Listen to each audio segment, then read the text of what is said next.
大家好，我是数码狂人，相信大家和我一样，都是宅在家里，没事刷刷手机，看看电视，看看书。因为这段时间没有办法，由于疫情原因，都是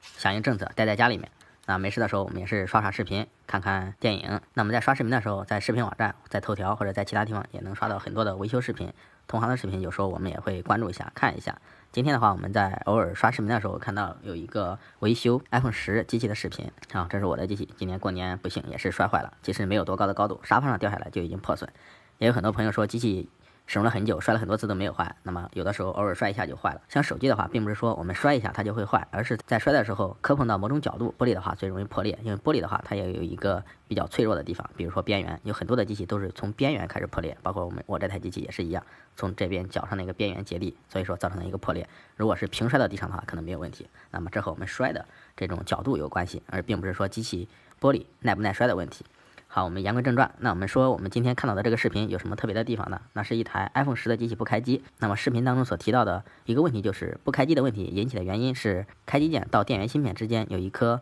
通路电阻烧坏引起的一个问题。我们在维修当中也有很多开机键不能使用的问题，那么各种各样的原因都有。那么这台机器为什么特别呢？视频里面提到的是电阻烧坏引起的一个问题。那我们今天看一下这个电阻为什么会烧坏，会不会烧坏？那我给大家简易的画一下这个电路图，我们一块来分析一下这个原因。其实，在苹果的开机电路中，苹果电路并不复杂，只是电源输出一个1.8伏的开机电压，然后经过一个电阻到座子这边，这个电压也到 CPU 这边。那么这个电压的作用就是根据它的低电平的时间长短来判断你是锁屏还是开机，或者是关机这种状态来判断。那么轻点一下它是锁屏，那么再轻点一下，那么它是解锁。那么这种情况是短按，那么长按的话，我们可以看到它现在是一个语音提示状态，或者是加上我们的组合键，它是一个关机的状态。那么其实电源键它有很多的功能，只是这种功能是前期软件上面已经设定好的。那么今天不多说这个功能，我们来看一下这个电路、这个电阻是不是会被烧坏，怎么样才会损坏。那我们来画一下它这个简单的电路图。那么其实电路图的话也比较简单，正常的机器是这样的，我们在机器所有的机器都是一样的，我们在机器在电池座上装电池的时候，电池装配上以后，那么这个电压就会送到一个电源芯片，电池电压、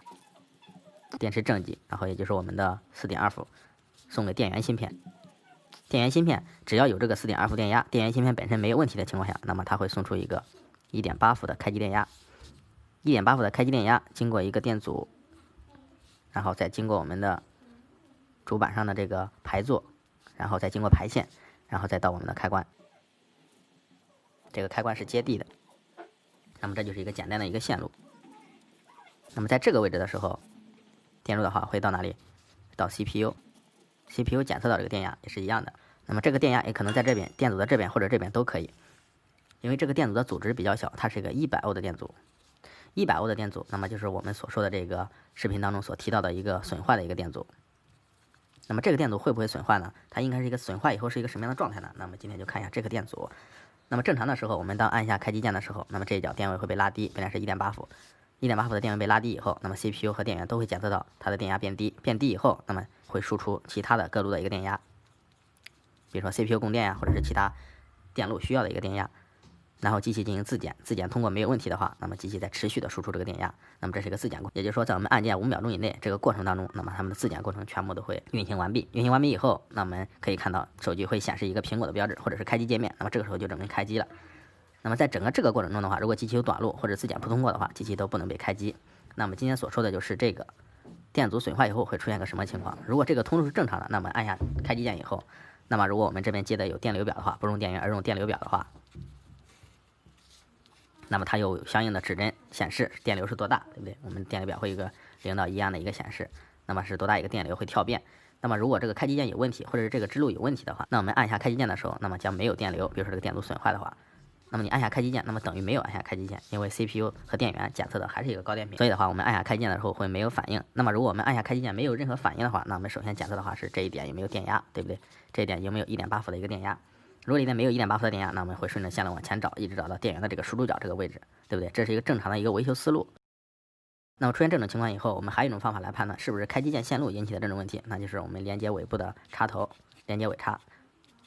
尾插连到我们的用充电线连接到我们手机的尾部，那么看会不会开机。如果机器能开机的话，那么就证明整个机器的主板呢问题不大，只是在开机这一部分。那么也可以测试在开机以后按开机键能不能锁屏，如果不能锁屏的话，那么确定是这一块开机线路的问题。那么这边的话肯定已经都是测试过的，已经确定是这一块开机键引起的问题。那么测试的方法也是我们刚刚所说的，首先测这里有没有电压，然后再测这里有没有电压。那么测直接电源下面肯定是没有测试点的，那我们只能测试这个电阻的两端。如果在电阻这一端测试，和我们第一步测试这边是一样的。这边如果还是没有电压的话，那我们要测电阻的这一端，也是一样的，这也是算第二步。如果这边没有电压，这边有电压的话，那么就判断是这个电阻损坏引起的一个问题。那么这个电阻会不会被烧坏呢？那么这块电阻怎么样才能损坏？那么今天说的是主要是这个问题。那么这个电阻是一个100欧1.8伏供电的一个电阻，它会不会烧坏呢？那么它的结论是这个电阻是不会被烧坏的。那么这个电阻损坏的唯一的原因就是虚焊或者是断裂或者人为的外力原因造成了它的一个损坏。正常的为什么说我们不会烧坏呢？那么今天主要说一下它为什么不会烧坏。那么这也是我们在维修当中需要理解的一个问题，也就是说电子电路的所有的元件怎么样去工作，它有一个怎么样的一个额定的电压与功率，怎么样来判断它是否会损坏，这也是我们排除问题的一个方法。那么为什么说这个电阻是不会被烧坏的呢？那么损坏原因只有是开路或者是断裂造成的这种情况。那我们可以计算一下，这是个100欧的电阻，1.8伏的供电，那么它流过它的电流是多大呢？本身像待机电压这种，在这个电路当中，我们按这个开机键的时候，它就是整个的线路的电流是通过这个电阻然后到地的。那么也就是说，这颗供电它的最大电流会被拉到地上，它的最大电流也会通过这个电阻。那么这个电阻会不会被烧坏呢？答案是不可能会被烧坏的。为什么呢？我们首先看电路就是这样设计。那么为什么说装个100欧的电阻不会被烧坏呢？那么可以计算一下。它的电流是多大？那么烧坏一个元件的话，必须超过它的负荷，超过它的工作的额定电流才会烧坏。那么算一下这个电阻的电流是多大？供电是1.8伏，电阻是100欧，那么它的电流很简单就可以算得出来，欧姆定律1.8除以100，那就是0.018安。0.018安的话，那么它的电流是多大呢？我们乘以1000，18毫安。18毫安是个什么概念？它是一个非常小的电流，18毫安的电流。非常非常小，在这个非常电流的小的情况下，我们按开机键，它是不会被烧坏的。那么这个电阻的功率是1/32瓦，那么这个18毫安是它的额定功率范围内的一个正常的工作电流。那么怎么样算这个1/32瓦的这个电阻额定电流是多大呢？那么1/32瓦的这个电阻的它的额定电流就是个18毫安，所以的话，我们通过这个电流是没有超出1/32瓦这个电阻的一个额定电流，所以的话它不会被烧坏。那么1/32瓦的话，它能通过多大的电流？那我们来算一下，可以1/32瓦。那么就是它的功率，功率的话我们用 P 表示，对不对 ？P 等于什么？ I 的平方乘以电阻，也就是电流的平方乘以电阻。那么这个公式是怎么得来的呢？正常的话是功率等于电压乘以电流。电压等于什么呢？电压等于 IR， 把这个公式代入，我们把 U 转换成 IR， 那么电路就变成 IR 乘以 I 的话，那么就是2个 I， 那么就是 I 的平方 R 呢乘以 R， 也就是 I 平方 R，P 等于这个公式。那么电流的平方等于2，那我们知道它的功率是多少？1除以32，1除以32就是1瓦除以它只有1瓦的1/32，1瓦的1/32是多少？那我们用1除以32，0.03125，那么它的功率是多少？0.03125瓦，那么等于多少？电流我们这边先不算，一个问号，乘以 R 是多少？100欧。那么我们切换过来的话，就是 I 的平方等于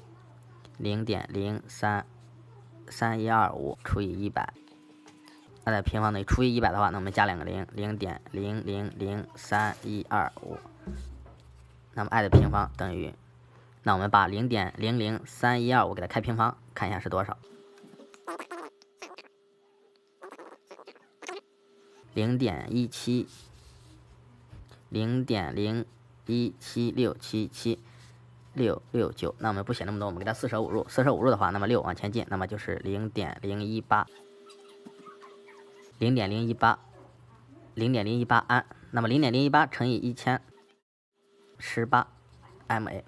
那么它电流和我们刚刚算到的这个电流基本是一样的，那么我们给它小数点这边给它约进去，那么基本也是0.18，也是18毫安。那我们刚刚算到的也是一个18毫安，1.8伏除以100欧也是18毫安，那么它的电流是完全符合这个电阻的一个额定的标准，所以的话它是不可能被烧坏的。像这种电阻如果烧坏的话，它需要一个很高的电压，那么我们手机当中不可能有很高的电压，因为最高的话像开机键这一边，除了闪光灯有个5伏的供电可能给它串联以外，其他的是没有的。但这个5伏和1.8伏它引脚之间是有距离，也不会短路到这个1.8伏上面，所以的话这个电阻是不可能被烧坏的。所以它唯一的损坏的原因就是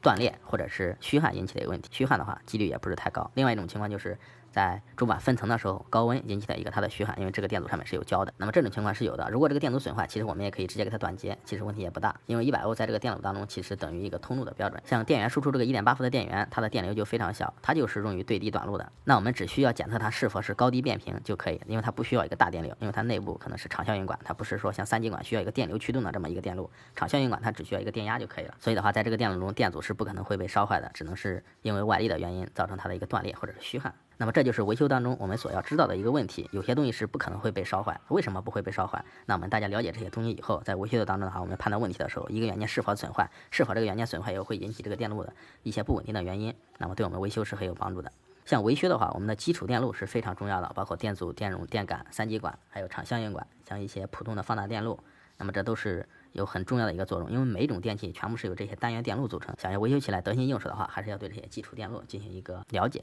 好，那么今天的话，我们就简单的聊一下这个简单的电路。那么我们了解这种东西会不会损坏，怎么样才会损坏？那么维修的时候才能把它给排除掉，才能提高我们的维修速度，保证我们的维修质量。好，今天视频的话我们就聊到这里，感谢大家的关注。